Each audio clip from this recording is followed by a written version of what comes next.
Olá, muito bem-vindo aqui, né, ao Morning Call da Intertrading, tá? E só lembrar que é muito importante que você tenha um bom assessor. O assessor, ele é o zelador da sua conta. Vamos lá, como é que está o mercado lá? Os Estados Unidos, tá? A Nasdaq Futuro, né? A Nasdaq Futuro está subindo aí 0,3%, Eurostock 50 está subindo 0,2%, tá? Bom, vamos lá, né? As commodities, né? O petróleo, tá? O petróleo, o Brent, ele estava caindo mais forte, agora deu uma recuperada, está caindo em torno de 0,2%, ele está batendo lá no 77, agora o WTI, ele está batendo aí num piso dele, né? Nos 72 dólares, tá? Então, quando ele começa a bater nesse piso aí, bom, o petróleo, o que tem acontecido? Esse lance aí, né, do conflito lá no Oriente Médio tem feito com que o petróleo tenha oscilações brutais ao longo do dia. Né? Ele chega a subir 5% e depois fecha caindo 1% e vice-versa. Né? Eu tenho inclusive colegas que operam petróleo, operam lá o Brent, né, lá em Londres, e eles têm se dado muito bem fazendo um trade lá entre os 78 e 80 ou entre 77 e 90. Basicamente eles ficam trabalhando lá o gradiente linear. Claro, né, eles conseguem fazer isso porque tem lá a tesouraria que banca. Então o que eles fazem? O mercado começa a cair, o petróleo vem lá para o 7,8, ele compra lá uns 100 contratinhos, né?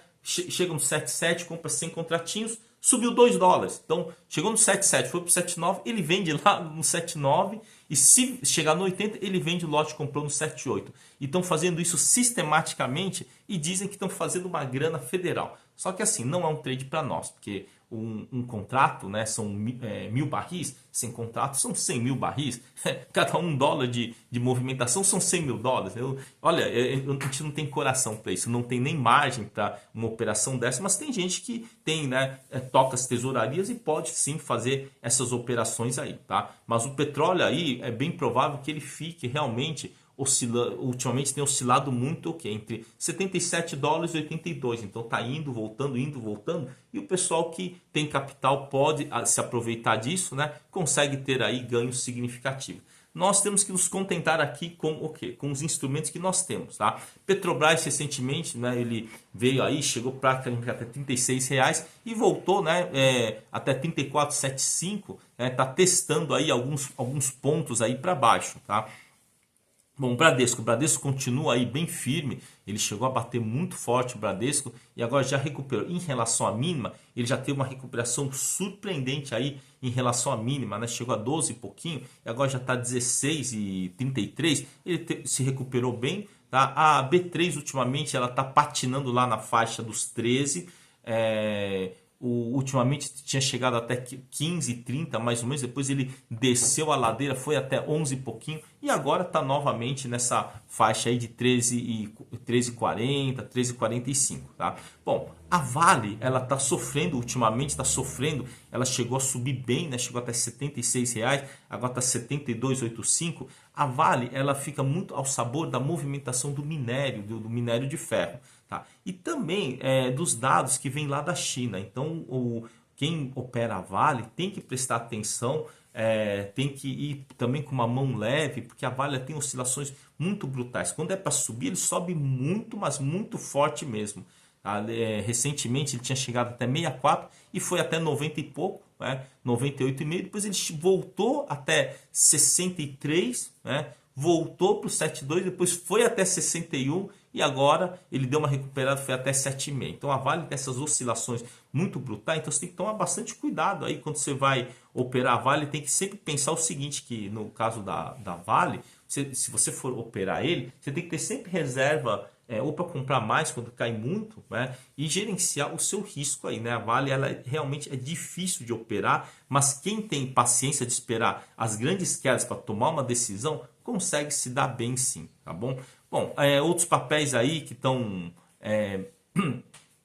tendo aí, né, começam a ficar muito interessantes de começar a observar, por exemplo, a Suzano que é uma forte exportadora, né, também vale a pena dar uma observada nele. A Rent a Car ele a Localiza, né, a Localiza ele é um papel aí que ultimamente tem ganhado um certo destaque em liquidez, inclusive está ganhando um pouquinho de liquidez em opções. Isso é interessante. Veja que isso não se trata de uma recomendação, né? É para vocês prestarem atenção. Tem vários papéis. Nós temos papéis bons aqui no Brasil, mas tem que saber garimpar.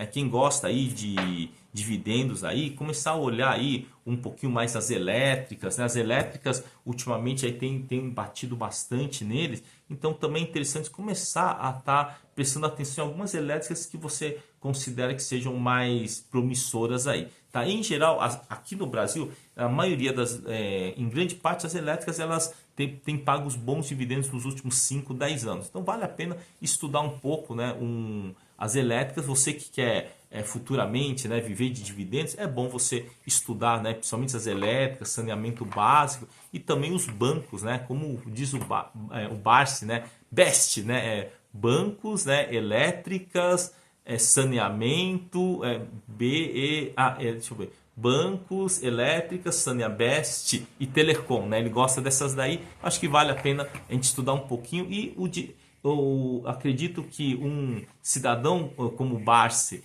que venceu como rei dos dividendos, né? Faz sentido a gente escutar o que ele tem a dizer. Valeu, gente? Um abraço aí para todos. Eu vou pedir que vocês também me sigam aqui no canal Mestre dos Derivativos. Valeu?